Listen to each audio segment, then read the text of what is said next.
नमस्कार जी, मैं मंजू और आप सब कैसे हैं। आज फरवरी की 13 तारीख हो गई है और मैंने अपने भाई बहनों को बहुत दिनों से बता रखा था कि मैं उनके लिए एक होममेड पेस्टिसाइड के बारे में वीडियो लेके आऊँगी।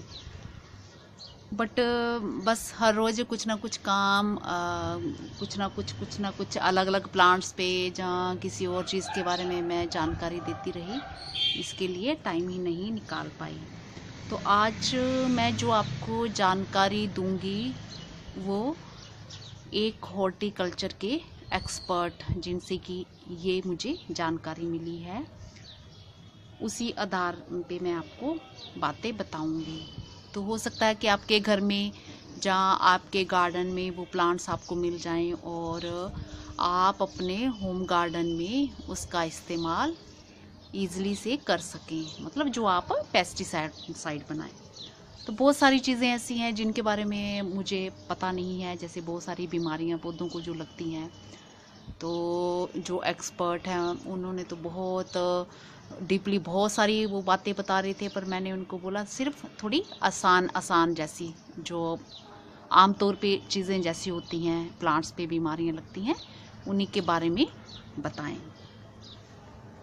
तो जैसा कि उन्होंने बताया, पौधों की पत्तियों, बीजों एवं जो छाल होती है, तो कीटों पर है उसका जो विशाला प्रभाव हो सकता है। जैविक कीटनाशी, जैविक मतलब आप समझ रहे होंगे, ऑर्गेनिक पेस्टिसाइड जो होते हैं, कीटनाशी होते हैं पेस्टिसाइड।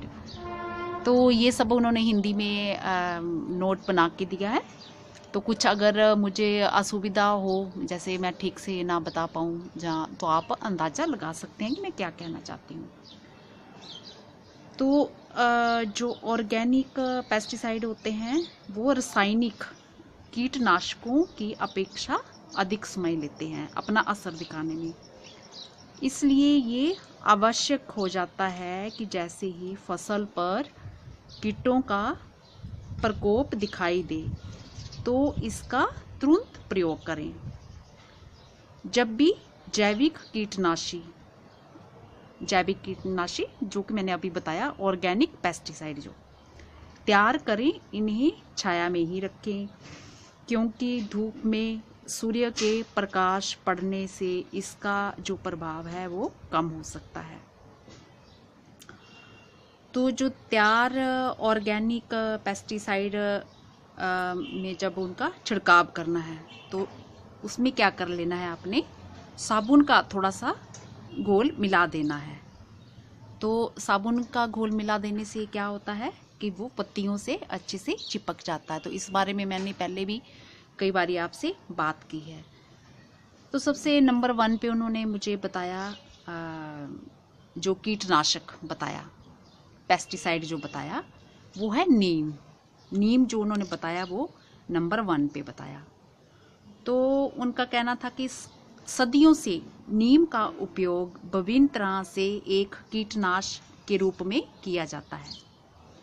जो आप सभी जानते हैं कि नीम का जो उपयोग है कई तरह से एक कीटनाशक के रूप में किया जाता है। नीम में कड़वे पदार्थ की एक जटिल संरचना होती है जिन्हें एजाडीरेक्टिन, मेलियसिंस, नामिविन, सिलार्नन, मेलिया, ट्रायोल और लिमोनोइडस के रूप में पहचाना गया है। तो ये सब नाम उन्होंने हिंदी में लिख के दिए हैं, तो जैसे मेरे से पढ़े गए मैंने वैसे पढ़ दिए हैं। तो आप सब जानते होंगे कि ये सब चीज़ें क्या क्या हैं।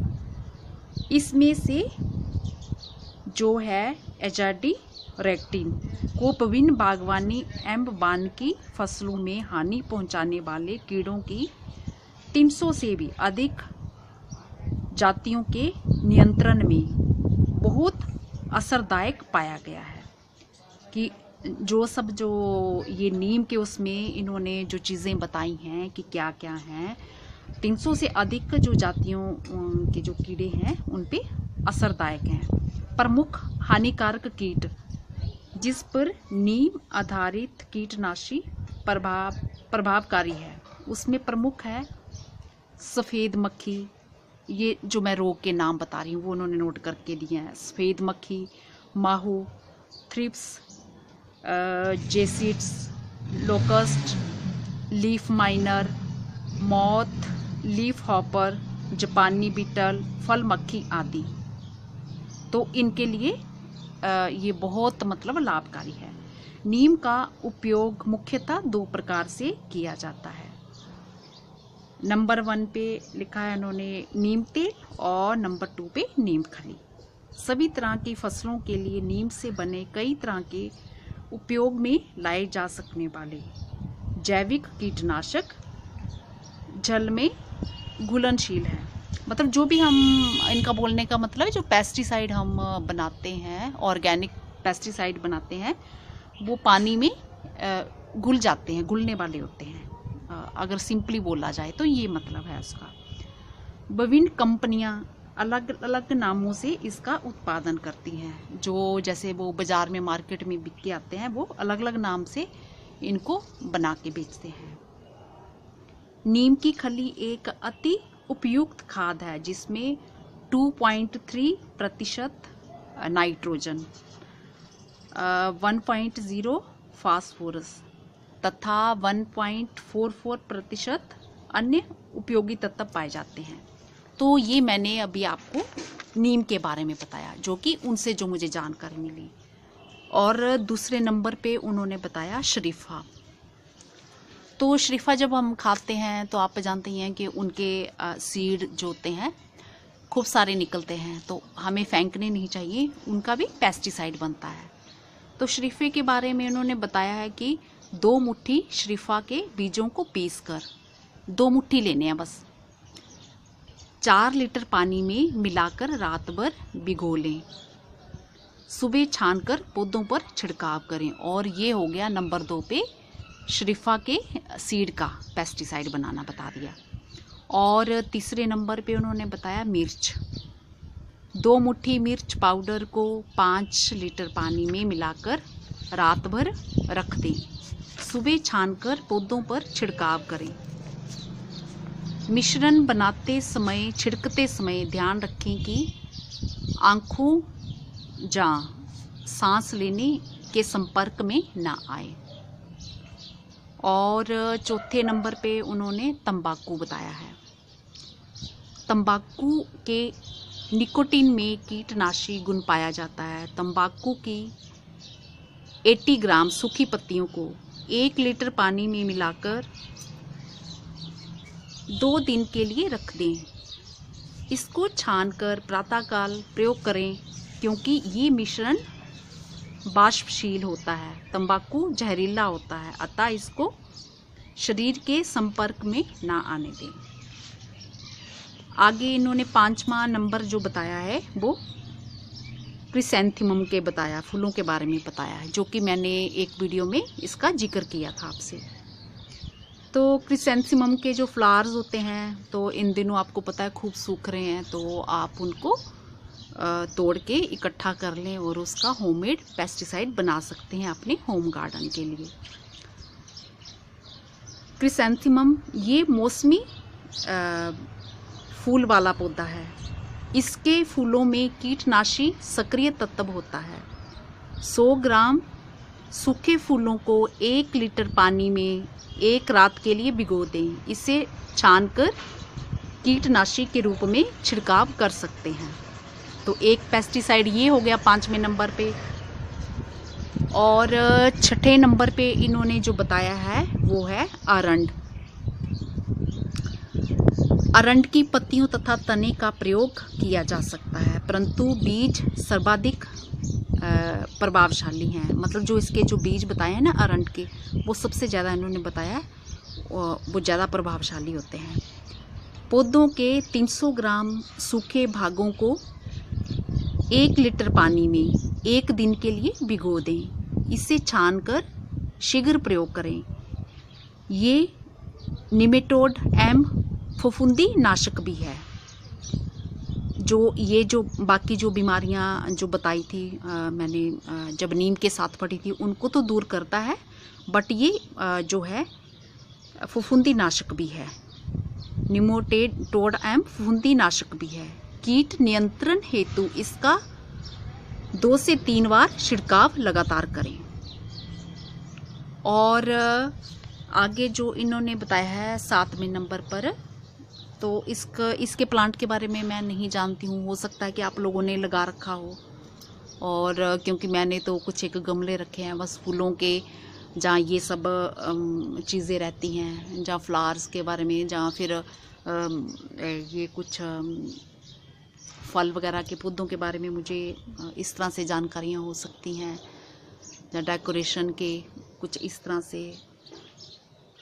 तो ये इन्होंने लिखा है ग्लिरिसीडिया। इसकी जड़ें, बीज एवं पत्तियां चूहों एवं अन्य जानवरों के लिए विषैली हैं। ग्लिरिसीडिया, ये देख लें आप ना, नेट पे सर्च कर लें आप।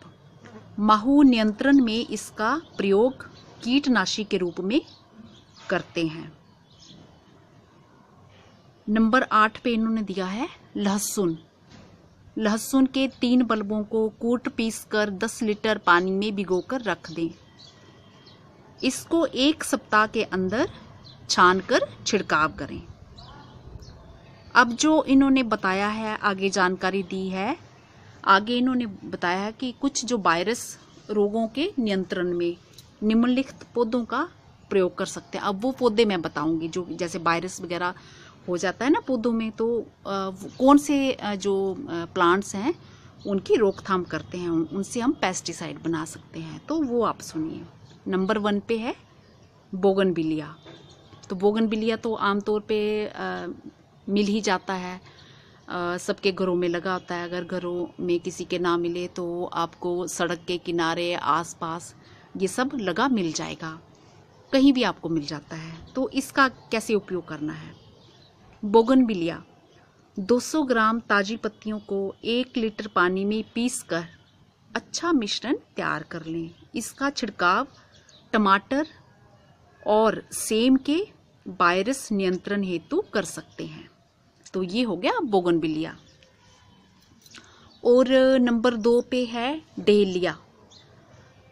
150 ग्राम फूलों को 1 लीटर पानी में मिश्रण बनाकर छिड़काव करें। तो ये डेलिया के फूलों का हो गया, क्योंकि आजकल डेलिया के फूल इस टाइम बहुत लग रहे हैं, और मेरे भाई बहन उनको भी पेस्टिसाइड बनाने के, होममेड पेस्टिसाइड उसका बना सकते हैं। तो 150 ग्राम फूलों को 1 लीटर पानी में। और नंबर 3 पे पालक। पालक भी आमतौर पे मिल जाती है। तो 200 ग्राम ताजी पत्तियों को लेकर 1 लीटर पानी में 24 घंटे डुबा रहने दें। छानकर पानी का प्रयोग कर सकते हैं अपने गार्डन में। और ये तो हो गया 3 जो चीज़ें इन्होंने बताई हैं, ये वायरस को कैसे कंट्रोल करते हैं उसके बारे में हो गया। और अब जानवरों से जो हमें कुछ मिलता है तो उसमें कैसे हम बना सकते हैं। जानवरों से प्राप्त उत्पाद जिनका प्रयोग कीटनाशी के रूप में कर सकते हैं, जैसे गाय का पेशाब। गाय के पेशाब में थोड़ी मिट्टी मिलाकर 2 सप्ताह के लिए रख दें। गाय के पेशाब में थोड़ी मिट्टी मिलाकर 2 सप्ताह के लिए रख दें। प्रति 1 लीटर पेशाब में 4 लीटर पानी मिलाकर मिश्रण को पतला कर लें। जो हम लिक्विड बना रहे हैं ना, उसको पतला कर लेना है 4 लीटर पानी मिलाकर। पेशाब में नाइट्रोजन की मात्रा बहुत अधिक होती है, ये मुलायम पत्तियों को जला सकती है। अतः यदि जरूरत हो तो और ज़्यादा पानी मिलाकर और पतला कर लें, तथा तेज धूप में छिड़काव ना करें। जब धूप तेज हो तो तब छिड़काव नहीं करें, क्योंकि तेज धूप में जो है असर वो है कम हो जाता है। तो इसलिए नाइट्रोजन बहुत ज़्यादा होता है गाय के पेशाब में। और जब भी आप इसका होममेड पेस्टिसाइड बनाओगे तो उसमें पानी खूब मिला लें। तो ये बताया है उन्होंने। और नंबर 2 पे बताया है गाय का दूध। 20 लीटर पानी में आधा कप गाय का दूध और 4 कप आटा मिलाकर रख दें। 20 लीटर पानी लेना है आपको और आधा कप जो है वो गाय का दूध लेना है और 4 कप आटा मिला देना है उसमें। 2-3 दिन पश्चात मतलब 2-3 दिन के बाद छानकर इसका छिड़काव करें। इसके प्रयोग से कीटों के अंडे, जो कीट होते हैं ना हमारी फसलों पे अंडे दे देते हैं, कीटों के अंडे एवं कुछ ऐसे कीट जो वायरस फैलाते हैं वो नियंत्रण में आ जाते हैं। और अगला जो फफूंदी नाशक है वो मैं बताती हूँ। वो इन्होंने बताया है कि अधिक जहाँ पे आर्द्र मतलब ह्यूमिडिटी जैसे रहती है, वो नमी रहती है, जहाँ पे आर्द्र मतलब नमी जहाँ पे रहती है और छाया वाली जो जगह होती है, तो इन जगहों पे क्या होता है, फफूंदी जो जनित बीमारियाँ ज़्यादा फैलती हैं। तो इन पे फंगस वगैरह ये सब आ जाता है। तो आपने देखा होगा जहाँ पे धूप नहीं आती है, छाया रहती हो, और जहाँ पे मॉइस्चर ज़्यादा बना रहता है तो फफूंदी अधिक फैलती है। तो इसके नियंत्रण के लिए इन्होंने क्या बताया है, तो ये जो बीमारियाँ ये अक्सर पौधों की पत्तियों के निचले हिस्सों में दिखना आरंभ होती हैं, क्योंकि फफूंदी के जो बीजाणु होते हैं भूमि की सतह से आरंभ होते हैं। इसलिए फफूंदी नाशकों का जो प्रयोग है भूमि में तथा पत्तियों की निचली सतह पर करना चाहिए। तो फफूंदी नाशक के लिए इन्होंने क्या बताया, बहुत ही अच्छी चीज़ बताई है। जैसे पत्तियों के नीचे आ जाता है ना बीमारी, तो उसमें इन्होंने बताया पपीते की 1 किलोग्राम पत्तियों को सुखा के 1 लीटर पानी में मिलाकर रात भर के लिए रख दें। छानकर इसे 4 लीटर पानी में मिलाकर प्रयोग करें। और सेकंड नंबर पे जो बताया है, लहसुन और प्याज, आधा किलो लहसुन या प्याज को पतला कर 10 लीटर पानी में डुबोकर 1 सप्ताह के लिए रख दें।